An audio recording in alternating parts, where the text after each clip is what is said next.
My problem is when people don't have the money to pay, then I don't push enough, or I'm like, okay, then I kind of back off. Mm-hmm. I don't push enough. Why? I feel bad. Oh, I wow. was there before. Mm-hmm. Yeah. So you were there before. Why does that make you feel bad? I don't know. I feel bad for people that don't have money because I've been there. I am there sometimes. I help a lot of people. Mm-hmm. I never had people to help me. So I know how it's tough. Watch this, right? Yeah. I'm asking you for a reason, and I'll explain why. How come you didn't join the mentorship? Because I had a friend that passed away, a best friend that passed away 3 weeks ago, and I had to pay for her funeral, and I had to keep her daughter. Mm-hmm. And it's tough for me right now to have money to do this. Mm-hmm. My kids paid me to come here. Mm-hmm. And then I had to do a GoFundMe to... Services for the funeral? But no, for her daughter, because when I went into her, I thought she was okay, but when I go into her house to get clothes for her daughter, she had no clothes, no shoes, nothing. Mm. So I was like, whoa.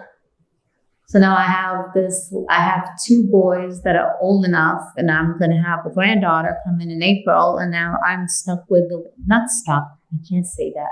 But now I have this little girl that's turning 10 this month, and I have her now. So life threw a little bit of a curveball. Kudos to you for doing that. That's awesome. I'm sure that's going to be much appreciated. Okay, so the reason why you didn't do it at the end of the day is money's a little bit tight right now. A lot tight. So okay. I want to go forward. I'm like taking 10 steps back.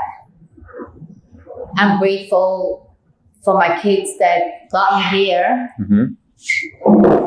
And when I'm thinking I'm going forward, I got to be like more careful because now I have a curveball. Mm-hmm. Totally understand. And I really wanted to do that at the end.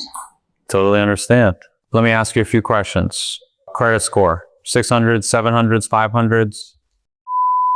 Okay. Roughly like we were talking about today, money in the bank. Stays between you and me. Not going to... Zero in checking, zero in savings. Zero in savings, no. Okay. Credit cards, all maxed out? Every single penny. Cool. Okay, so the reason why I'm asking you, so I'm not trying to sell you anything, but I'm just trying to see can I help you in any way to be able to do this, right?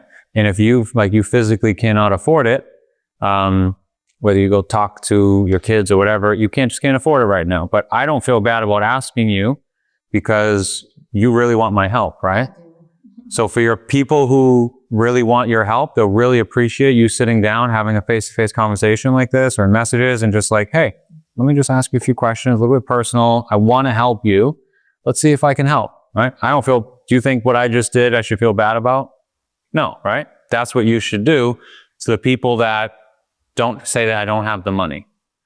I not having the money doesn't mean, okay, I'm done, can't do this. Try to figure it out for them.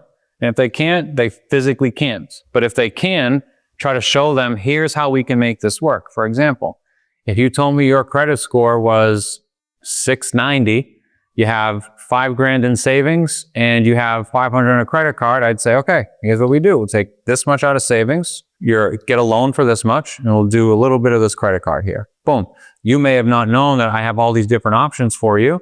So you think I can't afford it, I'm not going to do it. But now I just provided a solution for you because I'm willing to help and ask the uncomfortable questions. Make sense? Yeah.